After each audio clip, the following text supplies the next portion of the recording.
Good evening, ladies and gentlemen. I'm Colin Bailey, the Deputy Director and Peter J. Sharp Chief Curator, and I'm delighted to welcome you this evening to one of our lectures in association with the exhibition The Impressionist Line, Masterworks of Impressionist and Post-Impressionist Drawings and Prints from the Clark Art Institute. The exhibition will remain open after our lecture, and we encourage you to visit it. This lecture is also being live streamed, so I would ask you to be sure that cell phones and the rest are off. It gives me enormous pleasure to welcome our lecturer here this evening. Since 2007, Elizabeth Easton has been the director of the Centre for Curatorial Leadership, the CCL, a not-for-profit organization that she co-founded with Agnes Gund to train museum curators in the fundamentals of management and leadership. It is in its 6th year. I was in its inaugural class. I don't think I've ever learned as much in any seminar, in any training experience that I've undergone, and I think this is the same for every single graduate of Buffy's program. Elizabeth Easton, who is known to the world as Buffy Easton, is a distinguished curator, an art historian, and educator, and she formulated the program for the CCL as a direct result of her service as the first elected president of the Association of Art Museum Curators, the AAMC, which she led between 2003 and 2006. This organization has now become one of more than 1,200 curators from 350 museums across the United States. It's flourishing, and that has been in large measure due to Buffy's energies as its first elected president. In her capacity as president, she launched an inquiry into the professional development of curators that led to the creation of the CCL. I first met Buffy when she was a graduate student at Yale working on her dissertation in Paris. She earned her PhD from Yale writing on Edouard Vuillard's interiors of the 1890s. She joined the Brooklyn Museum in 1988 as assistant curator and became chair of the Department of European Painting and Sculpture from 1999 to 2006.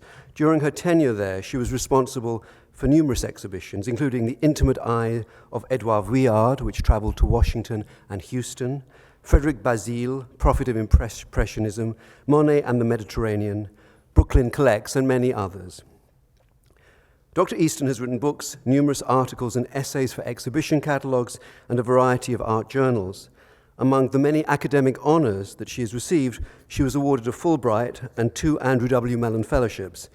In recognition of her contribution to French culture, Buffy was appointed Chevalier de l'Ordre des Arts et des Lettres by the French government in 2008.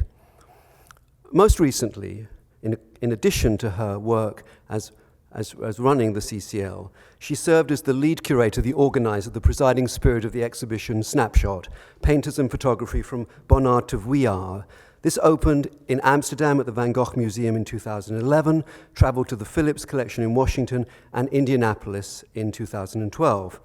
In a review published in the Wall Street Journal, Richard Woodward praised the exhibition. "Praise should be heaped on this exhibition," he wrote. "Painters and photographers have been warily circling each other since Louis Daguerre announced his process for fixing a fleeting image. The testy mood is banished here. Pulsating with garrulous, unpredictable energy, Snapshot is about artists at play at a time when cameras could go anywhere. It's like a party that has spilled from the parlor to the garden and the streets, even upstairs into bedrooms and the attic. There are surprises around every corner." Just how many surprises we will hear tonight. Buffy's talk is entitled Snapshot, Painters and the Invention of the Kodak Camera. Please welcome her to the podium.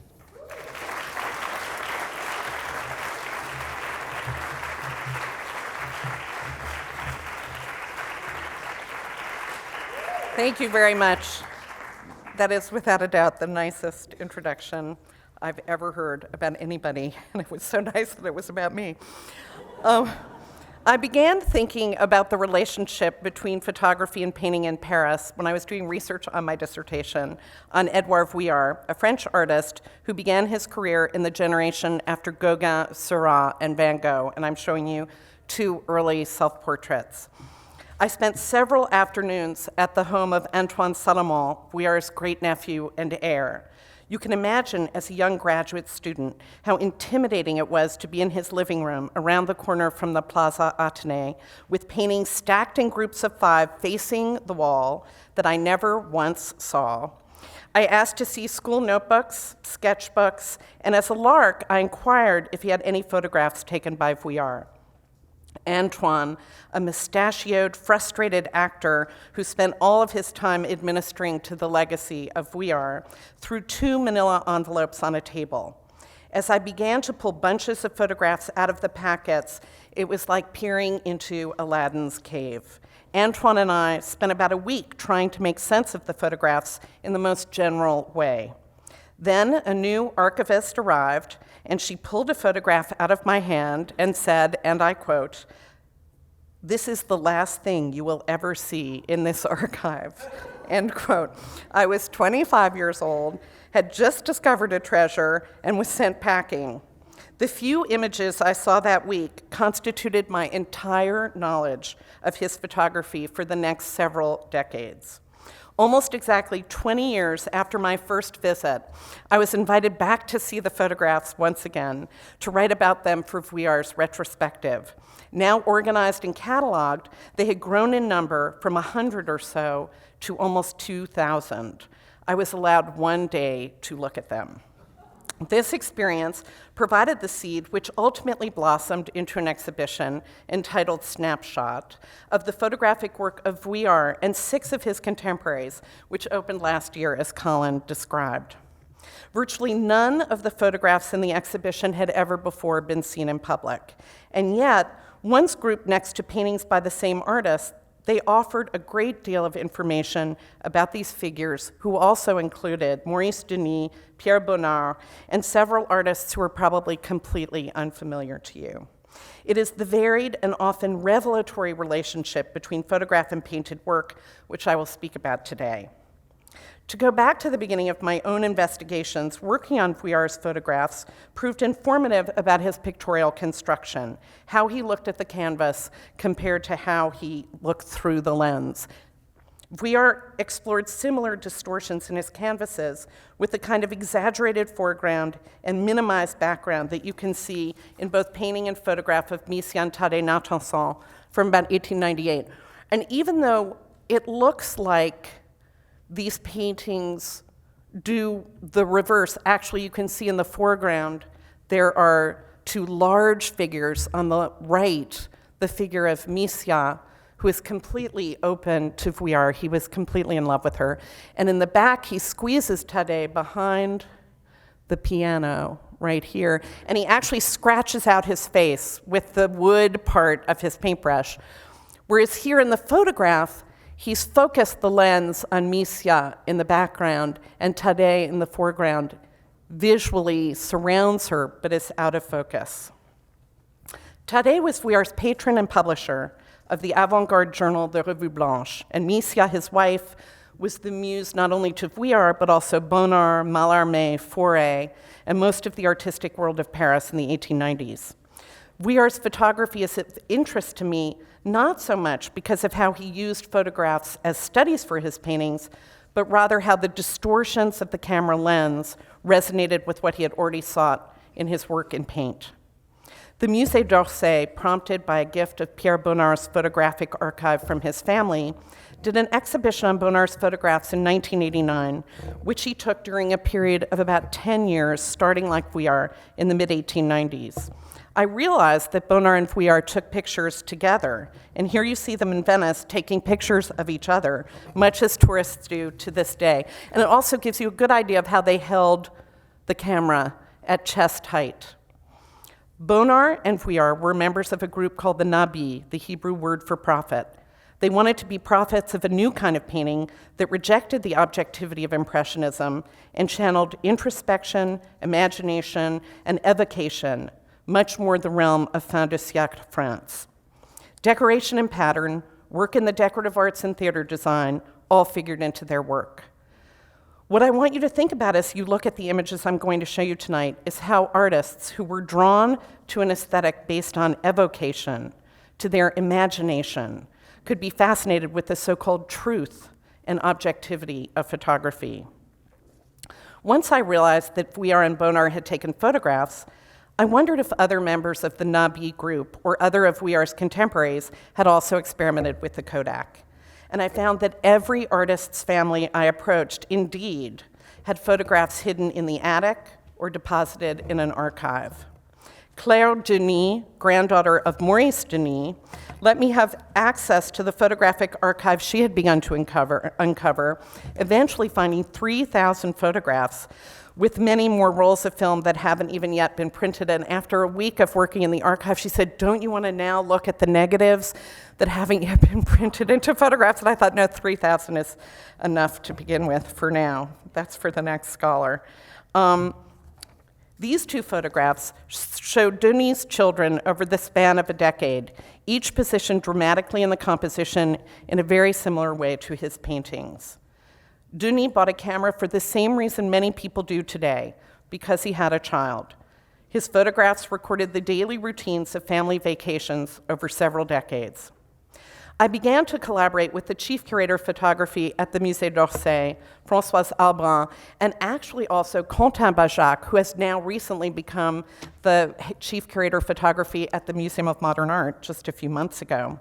And it was she who introduced me to several other artists who produced great photographs, but whose main work was in another medium. We had established that there would be interesting connections between Vuillard, Bonnard, and Denis, all based on a fairly large number of photographs.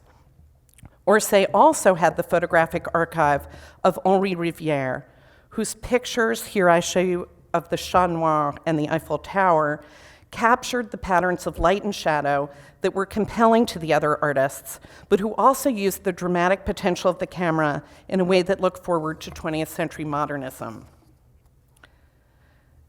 Georg Breitner was also of interest.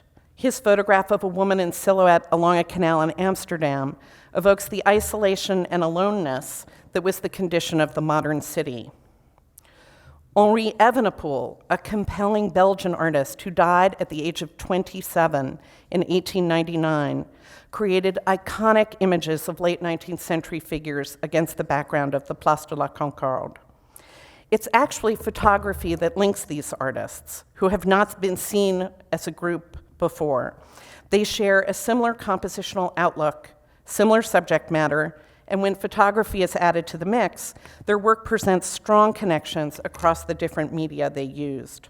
While some of these artists, such as Pierre Bonnard, experimented with the camera for only a limited period of time, others, including Vuillard, Denis, and Breitner, used a camera consistently for many decades, producing a body of work that numbered in the thousands, indicating that this was not a casual pastime, but a serious, dedicated, expressive activity.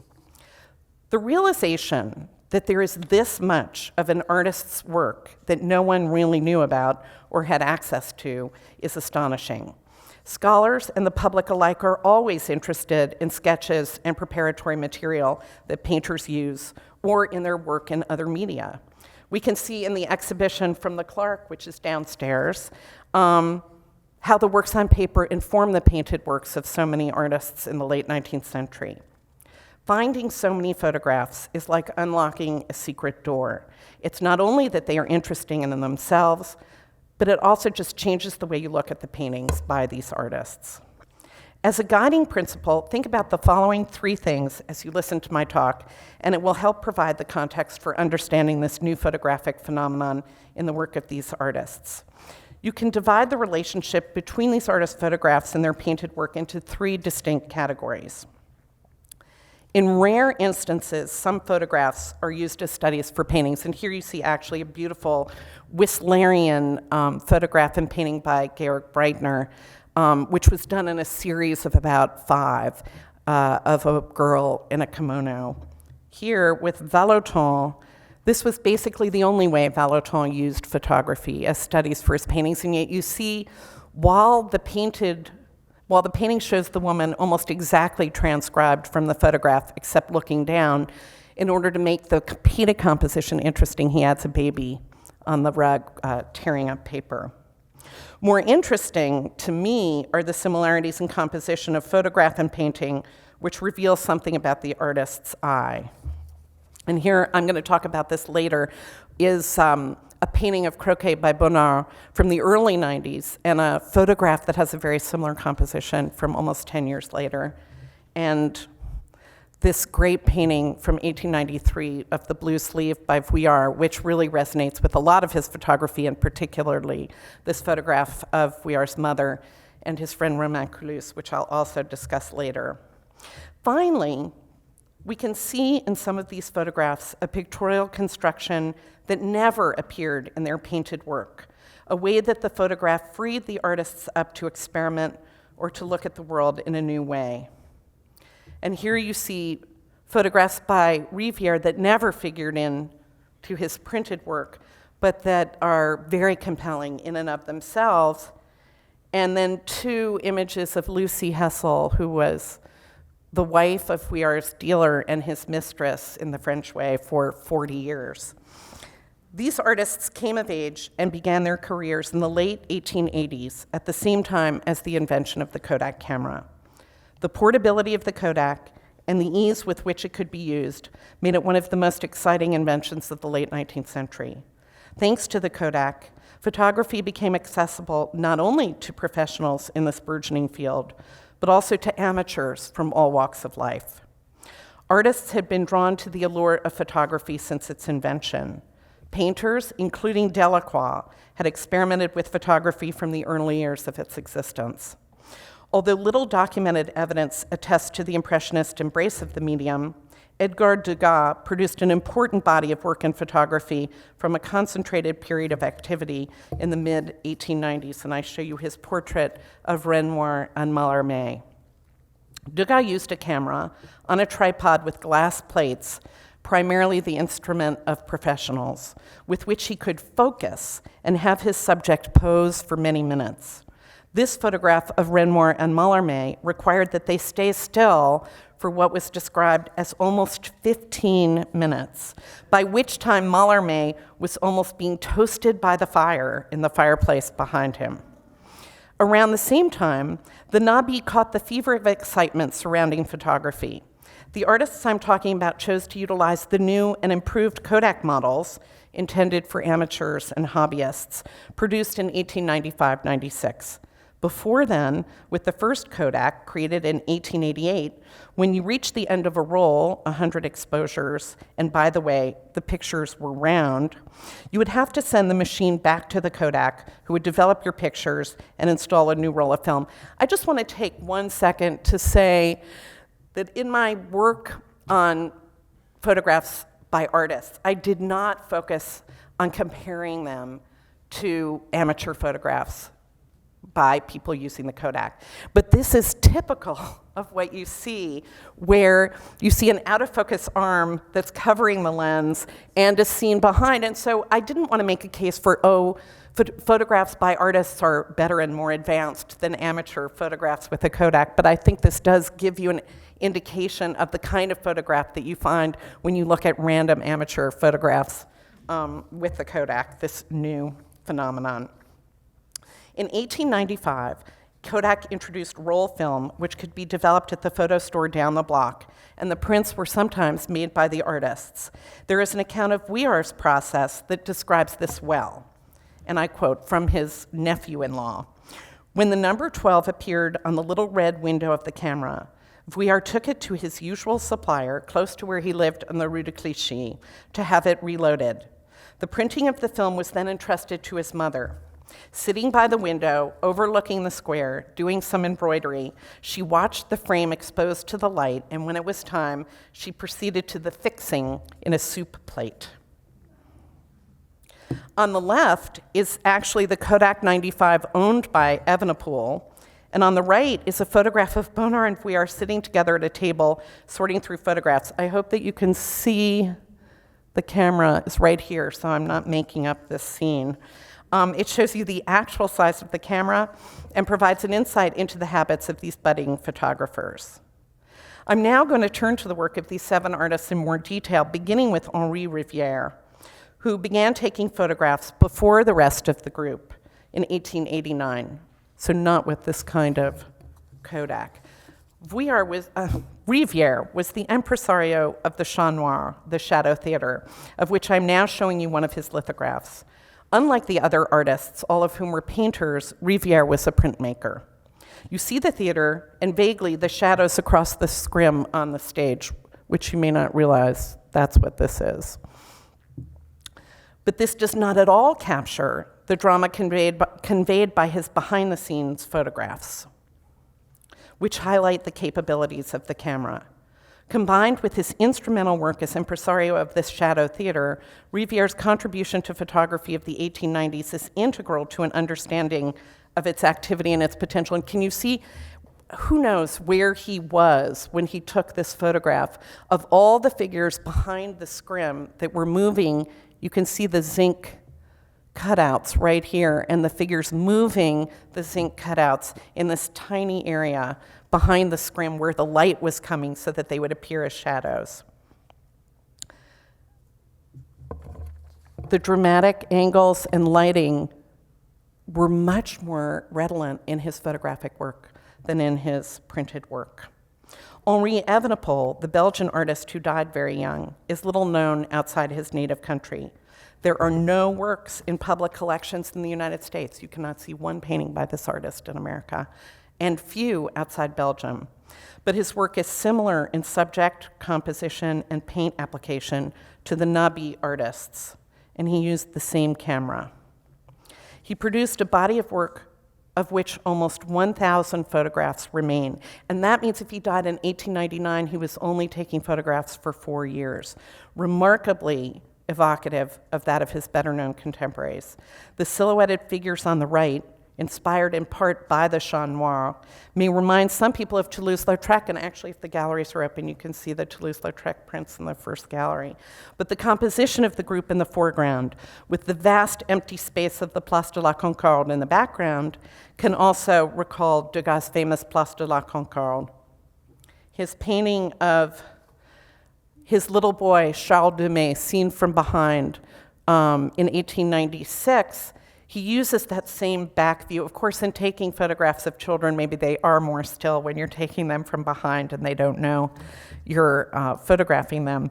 He uses a similar pose of Charles 3 years later, but of course, I'm sure it makes you think about Manet's beautiful Gare Saint-Lazare.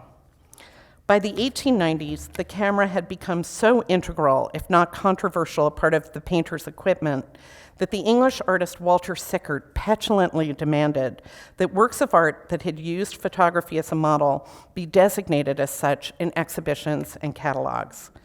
By that time, the distinction could be made between photographs made for academic artists and sculptors to be used as studies and those very different pictures produced by the avant-garde. The artistic academic photographs of nudes, for example, which you see on the left, embellished figures with serious presentations and decorative ensembles as a way of distancing them from erotica, whereas the nude as seen in Bonnard's pictures on the right is not idealized, but is highly charged, erotic, partly as a result of the private and intimate nature of the photographs. His mistress and later wife, Marthe, her pose is slightly awkward, attesting to its unguardedness. Black stockings provided an interesting sartorial addition to the unclothed or disrobing model. It was a conceit that interested Bonnard throughout his career. In this respect, Bonnard's photographs are consistent with his painted work. More direct photographs of the nude were taken by Garrick Breitner, the Dutchman who worked in Amsterdam and Paris. A group of photographs of nudes, which he never painted, show a whole different avenue of observation, directness, and charged subject matter you would never know if you only looked at his paintings. Breitner heightens the charge of his nude photographs by keeping the black stockings on the model, on the right, and by taking two jarringly dissimilar approaches: direct confrontation of the sitter to artist, and his abstracted figure where the head is completely hidden. It really is naked, not nude. In the photo on the left, you see the model looking at the artist, who is reflected in the mirror right here. In the next slide, you get a different sort of confrontation with the artist viewer, similar to the gaze of Manet's Olympia. Bear in mind, by the way, that despite the large image you are seeing on the screen, the Bonnards, for example, are 1.5 by 2 inches big. So they're absolutely tiny. And none of these photographs were ever enlarged. So every photograph that you see was exactly the size of the film. It was just a contact print. Here you see actually 2 photographs that are directly printed from the roll of film. And Bonnard takes one of them, this, and quotes it directly for a very large book he did of erotic poems in Daphnis and Chloe. And in fact, we think he probably took Marthe out into the garden to photograph her specifically for this commission. This actually is a very large photograph owned by the Musée d'Orsay from 1912 of a nude in a tub, which on the one hand I'm sure makes you think of Degas' Bathers. On the other hand, Bonnard paints 3 paintings of nudes in tubs that are sort of inspired by this photograph.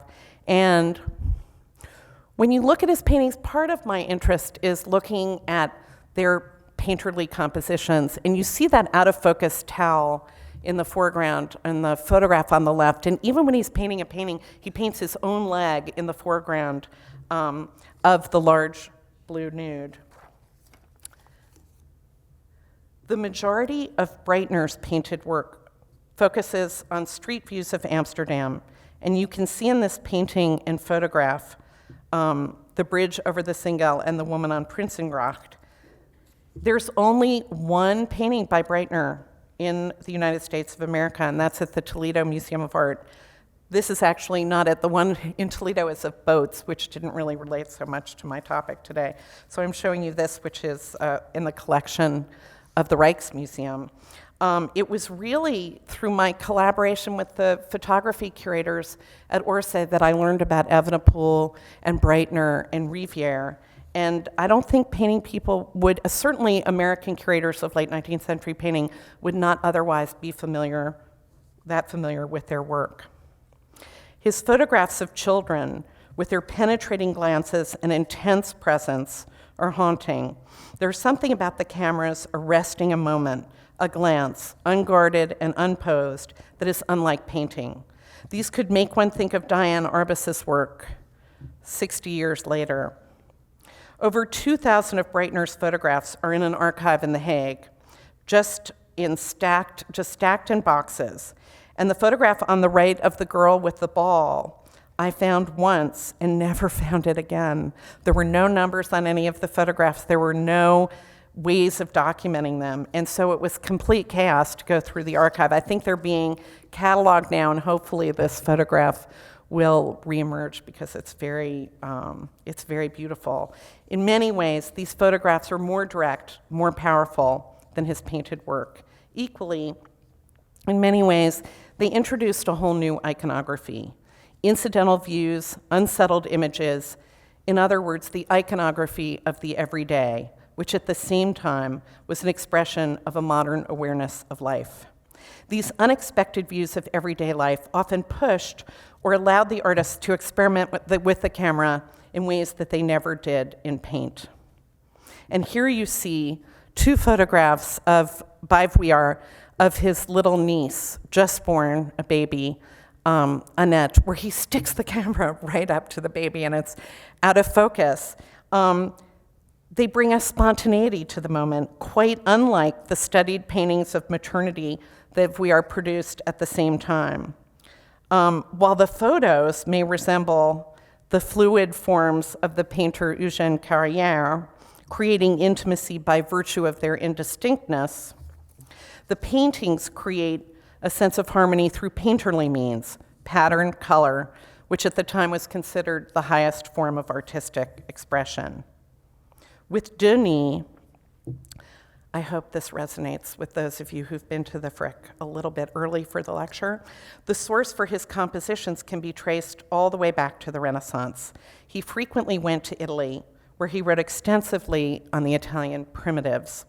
He quoted them directly in his work, as you can see, quoting in his painting of Madame Chausson as the Duchess of Urbino, quoting directly from the painting by Piero at the Uffizi, and yet he takes, in his version, the pose and coloring of Federico da Montefeltro, not Battista Sforza. But it's interesting as well that when he creates a scene for a photograph of himself at the Piazza della Signoria, he follows the same model. In his photographs, that sense of stillness and monumentality carries over from his photographs to his paintings, as you can see in the painting and photograph of his wife with his daughter Bernadette. And here, the painting on the right was completed more than a decade before Denis snapped the photograph, but the imagery remains consistent over media and time. And if you have a second after my lecture is over, I hope you'll go, and when you see the Piero hanging right next door in the next gallery, you'll ponder how it's really all about what Maurice Denis will do with it many centuries after the fact. When you do an exhibition catalog, two things happen. First, you can't publish or present all of your material because it's expensive to print images and because loans are challenging for many reasons. The second thing is that the exhibition is the first time you get to see all of the material together. So it gets you thinking about new meanings and new avenues of research to pursue. So it took me years to begin to understand that some of these artists' photographs bear, in effect, a relationship to one another as successive episodes in an almost cinematic sequence. So many of these photographs are in family attics or archives where they are stored in shoeboxes that they are scattered, not ordered or arranged. It takes a long time to figure out that among 2,000 photographs, the background of one photograph resembles that of another, that they might all come from the same roll of film, the same day, the same place. So it took some time for me to realize that these 4 photographs by Vuillard were taken one right after another. In a series produced in 1907 at a luncheon, Vuillard captures the verbal exchange with almost cinematic immediacy by cropping and capitalizing on the proximity of the camera to the subjects. Romain Coulouse is talking, as you see in the upper right. Marcel Aron listens on the upper left. They are linked by a common background, but can you imagine looking at all these photographs and then saying, oh my God, the wainscoting is the same, they must be in the same place. Tristan Bernard receives the information, and it is Lucy Hessel in the lower left who brings Vuillard implicitly into the picture by gazing out at him. The sense of photographic progressions exists in several series in Vuillard's archive. What is particularly important about this archive and those of Denis, Breitner, and Evenepoel is that we likely have every single picture the artist took, representing the entire photographic oeuvre, all the fascinating photographs and all the mistakes. What I'm about to show you wasn't in the exhibition, it wasn't in the catalog, and it's really the first time I'm presenting it and possibly the last. So it's left to future scholars to figure it out. This is the mistake on the left and the photograph that the art historian wants to see on the right. The window blocks Lucy Hessel from view on the left, and then Vuillard walks around, repositions the window, and takes the correct picture on the right. In the following slides, I was able to piece together a sequence of images from the same roll of film. It took me 20 years to realize this. It is for all of us to make sense of them as we see fit, understanding that it is difficult to recreate the artist's own feelings about these photographs. Okay. Here you see the salon where Vuillard's mother and mistress are sitting across from each other at a table. On the left, the dog, the head is up on the dog, and you see a figure in the far right, hard to notice, which you really don't notice at all in the picture on the right. The dog's head is down, and Vuillard is closer to this group. Here, Vuillard walks behind Lucy Hessel, and his mother's looking directly out at him, and you really don't see the figure back here who is his friend Romain Coulouse, until he gets very close to his mother. So this is probably the cinematic sequence in the roll of film that I think we can put together. In the comparison that I showed you before of the blue sleeve, the compositions are very much the same. Oops. You have a large figure in the foreground, in this case, Vuillard's sister, Marie, and her arm really blocks your ability to see this table that leads you to a very small figure in the background. That's the same composition that you see in the photograph of Madame Vuillard with Romain Coulouse, who is, I hope you can see, staring out at Vuillard. So it brings the background into the foreground. So Vuillard embraced the distortions of the photographic lens 10 years after he was doing the same sort of distortions in his paintings. What photograph would Vuillard have appreciated in this sequence? I, as a painting curator, went for the photograph that looked most like the paintings. Of course, you don't know what photograph Vuillard would have put in an album or treasured. So that's something actually yet to ponder. Now I'm going to speak briefly of the few instances when photographs were used as studies for paintings. The photographs by these artists vary from one painter to the next. Even within some of the painters, as you have just seen with Vuillard, you can really distinguish between a carefully orchestrated photographic composition and a snapshot. Some, like Félix Vallotton, use the camera to produce studies for painted compositions, while others, such as Bonnard, found a compositional commonality between the two. Here, you see a photograph of Vallotton's wife, Gabrielle, and a painting that was really inspired by it.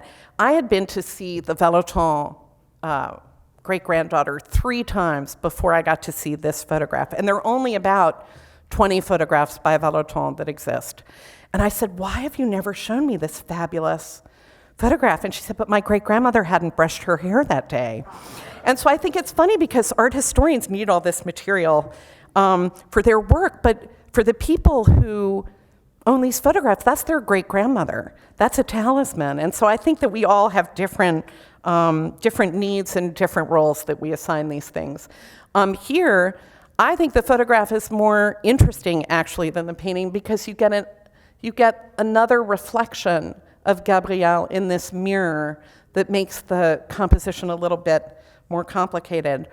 And Vuillard, this is a fabulous painting that had been in Dijon for many decades and was just stolen back by the Musée d'Orsay, so you can see it more easily now. It's a huge painting, and yet the rare instance, I can think of only about 3, of him using photographs of 2 different photographic campaigns over different years, where he mixes up the figures and he picks this one out of this group and plunks him in the middle of the 2 women in front of the haystack.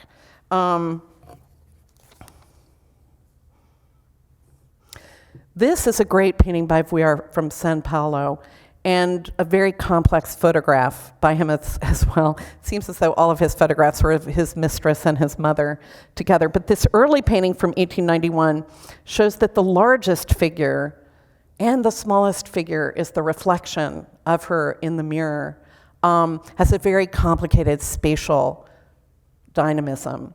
In the photograph, here's Vuillard's mother, here's his mistress, they're sitting knee to knee.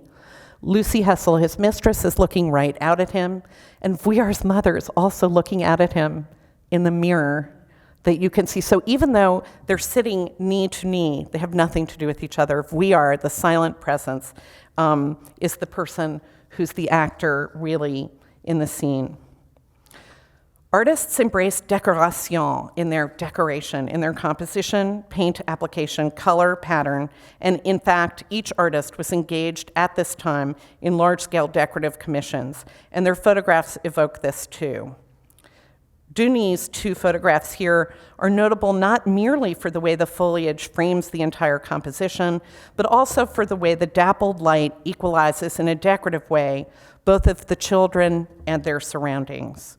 The overall harmony of a decorative ensemble is beautifully invoked in Bonnard's photograph of André Tarase in the garden from 1899, where dappled light dematerializes solid form and shadows play across the figures much like the leaves that surround them. One can think of a similar motif of light and shadow taking on the sinuous lines that define the compositions of these artists from the much earlier painting, 1892, of Croquet, painted about 8 years earlier. The love of pattern and decoration, so evident in Denis' paintings where shadows and light become decorative motifs akin to solid form, clearly informs the way he looks at the compositions he wants to photograph. This photograph of his daughter in Florence feeding birds in front of Santa Maria Novella testifies to Denis' empathetic eye and love of decoration. The variegated marble facade of the Renaissance church forms the backdrop against which his daughter Anne-Marie, in a dark pleated dress with a large white collar and straw hat, feeds the pigeons that flock around her. In order to capture the differentiated silhouettes of the birds, Maurice Denis takes the photographs virtually from ground level, so that the camera looks straight at the birds, whose wings and tails form a decorative arabesque across the foreground space. This chosen angle of the camera, which looks up at his daughter, creates in the birds a decorative border around the central figure, much as one sees in his painted compositions. The artist's empathy is evident. He photographs the scene not merely from his daughter's point of view, but he places the camera at an angle where she looms large as the dominant actor in the scene. In many ways, the general categories of subject matter may not have differed greatly from those of Impressionist paintings in the city and creating a new visual vocabulary for the depiction of modern life. However, the Nabis' approach to art proceeded from different principles. In looking at city views by these artists from the end of the century, the expressions of chaos and aloneness dominated the artist's visual panorama. Now I'm going to show you the crossover, how different artists' paintings and photographs actually resonated with each other. And you see the silhouette, of course, inspired by the Chat Noir of Bonnard's cab horse, resonating with Breitner's depiction of silhouetted carriages on Dame Square. And here you get again the silhouettes of the Place de la Concorde of Evenepoel with the large painting by Breitner. But of course, those silhouettes may also recall this famous print by Bonnard of the Petite Blanchisseuse. It's interesting that in Evenepoel's painting of Henriette, he deracinates her from the Place de la Concorde, and he makes her sort of monumental and more timeless. In Rivier's not so terribly interesting print of the funeral procession, he evokes the silhouettes of his Chat Noir, but he doesn't have what I think are these incredibly charged photographs of the activities behind the scene that are revealed in his photographs. And of course, these silhouettes resonate with Breitner in this figure on the Prinsengracht and this beautiful painting that belongs to the Yale Art Gallery of the needleworker. A completely astonishing aspect of Rivier's work that almost made me not include him in the group because it was so outsized, but I thought the photographs were so great, he just deserved to be included, were these photographs of the Eiffel Tower that actually Gustave Eiffel asked him to come and climb on the scaffolding and take as a sort of promotional effort on behalf of the Eiffel Tower. So these were all taken as the Eiffel Tower was being built in 1889. Look at this. He's on the scaffolding photographing workers, and you see the city of Paris. You barely see the city, sorry. The city of Paris here below. Of course, he uses as inspiration Hiroshige's 100 Famous Views of Edo, where you see a similar scrim in the foreground and the distant city landscape behind. And then these are the prints that he makes of them. You can see it's almost a direct quotation, not quite. I don't think that they have the drama and the power of the photographs. And then I just want to show you the Louis Hine photograph of the Empire State Building, which is from 1930. And you can see for us, that's modernist photography, but Rivier was doing it in 1889. He loved dramatic points of view, and so you see up here a photograph by Rivier, similar to if we are taking a photograph from an upstairs window of a scene below that he then transforms into a rather large painting in a private collection in Switzerland. The Nabi sought to do away with the traditional distinctions between the fine and the decorative arts. Yet for all that they championed weaving, stained glass, and decorating porcelain, it appears that no members of the group, or anyone I've shown you, exhibited their photographs during their lifetime. While these artists seem to have been consistent in their widespread use of the medium, they maintained a pervasive silence about it in their letters and journals. But to create monumental images in film is not a casual achievement. Here you can see two different views of Mise en Attention. The exterior shot is crisp in its clarity, the interior shot more blurred. The technical construction of the early cameras created what is referred to as a hyperfocal image. There was only one possibility for perfect focus in the center of the lens. When used outside, the exposure time ranged from a 15th to a 30th of a second. Where these artists' painted compositions were clearly the result of study, planning, and a compendium of similar images that led to a powerfully consistent body of work. In their photographs, they had to take into consideration the distortions of the lens and its inability to focus. With the early model Kodaks, there was no possibility to manipulate focus or even see what was being photographed. And you saw in those early pictures where they had to hold the Kodak to point it, to shoot it. Taken from the hunting reference to a hurriedly fired round with little or no aim, snapshot was applied to the taking of photographs as early as 1859, but it did not enter common usage until the 1880s with the Kodak. The snapshot, whether posed or not, tends to be an image that commemorates an occasion, most often among friends and family. It also evokes intimacy in the same way, recording the feeling of that moment that is understood by the subject and photographer when looking at the photograph, even years after it was taken. That's why Proust so loved photography. The cohesion of the Nabi painters as a group lasted only for a few years. By 1895, the year that the Kodak invented the camera they used, their art was already seen almost in retrospective terms. Although they remained friends throughout their lives, their work took many different paths. But they all seem to have embraced the camera as the 19th century drew to a close, using it to a greater or lesser degree, either as an aide-memoire for their painted compositions, as a record of family and leisure pursuits, or to stretch the boundaries of their world as they perceived it. When I began work on this project over 30 years ago, I had no idea that the world of photography, of documenting daily life, and of the Kodak would change. These photographs that had been hiding in manila envelopes, in shoeboxes, and in attic cabinets were testaments to the birth not just of the Kodak camera, but of a whole way of understanding our lives. Holding a decal-edged Kodak picture is as ingrained an experience for those of us in the Kodak era as any other witness to our own histories. This exhibition project marked the beginning of that moment. But little did I expect when I first saw these photographs that it would take so many decades for them to come into public view, and that when they did, they would mark the end of the Kodak era. The day the exhibition opened in Washington, Kodak declared bankruptcy. So what you see here is not just the birth of the snapshot. In many ways, this project is also a testament to its end. Thank you.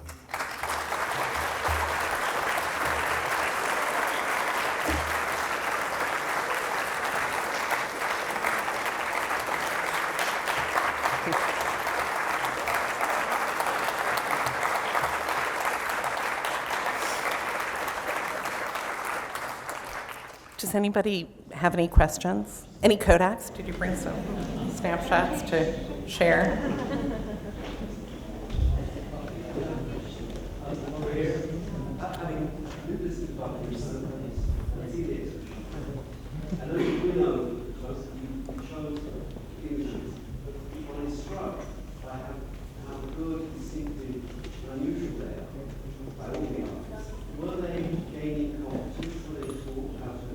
Well, if you ask a photographer how long it takes, like what if photographers do with their iPhones, they do really interesting things. I mean, I think that artists are really good, somebody's shaking their head in the audience, they're really good at figuring out how to master. I mean, I was talking to, I was interested in people who use daguerreotype film now, who use kind of weird technology, both modern and old, and they said, it takes like a month, but by then you're pretty much the master. And I think that an exhibition that would compare amateur photographs, like that one round Kodak that I showed you, it wouldn't be that interesting, because I think, I didn't want to make a case for why the artists took better photographs, but I think that use of cropping, of pushing the camera into the face to play with something unfocused is only part.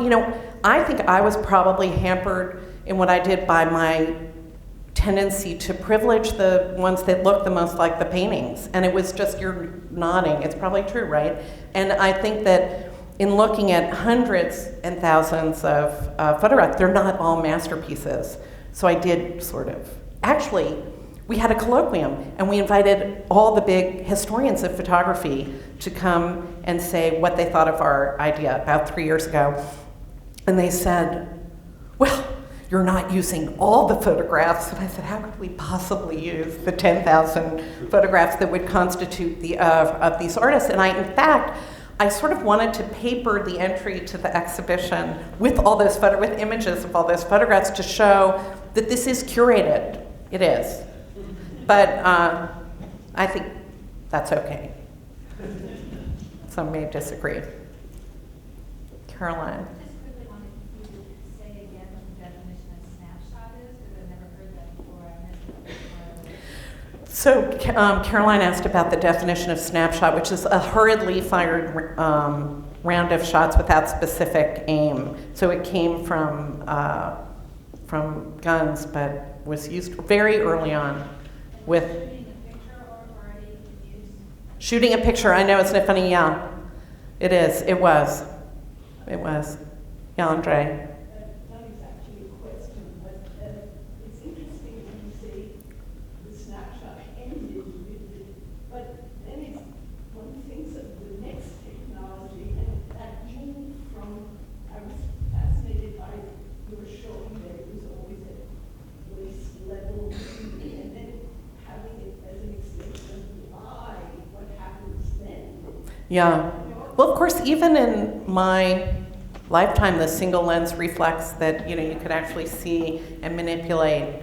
Of course, then it was a very different and. But what's interesting? These photographs are not art photography. These are not art photographers who are doing very different things with very different equipment, much more serious equipment. This was the casual, and of course now. It's the era of the iPhone, and so, in 20 years, somebody will be standing here talking about iPhone photography. Yeah, Michael. Do you have a view why there's so few examples of the artist taking a photograph and making direct composition? You said it's really the exception. I think it's really the exception. And look, it's odd that Vallotton did it, but there are only about 20 of his photographs that survive. And what you think is that they would create a visual vocabulary that they would keep, as Vuillard did when he used one photograph of two women from one photo campaign and another from the man. But at the same time, and a point that I didn't really illustrate is they're sketching. This doesn't really take the place of the more traditional ways of making pictures. So they're still using their sketchbooks, and but I think there are accounts. They always had their camera, on the mantelpiece, so that at dinner they could just take that snapshot. And yet their eye just, I think, informed everything they did. Yeah. First of all, thank you. I've been to dozens of talks here. This is one absolutely most interesting. Thank you. Thank you. Thank you. Sort of a chicken and egg question. The end of the 19th century, the presentation of reality in a painting changes.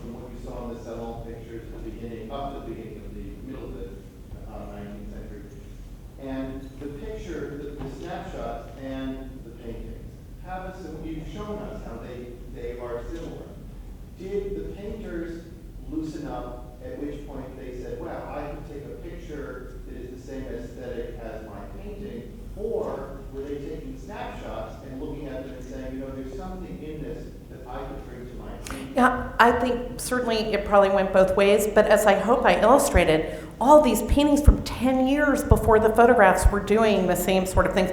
And people have written about that with photography and Impressionism too, that, you know, the cropping was in the paintings before, you know, people who were taking photographs actually posed everybody in the middle of the lens. So I think that this was a moment in the 1890s when people were really throwing out the rules and going inside their heads for their imagination, taking their inspiration from dreams and from lots of other things. And I think that their painted work from the early 90s was really radical.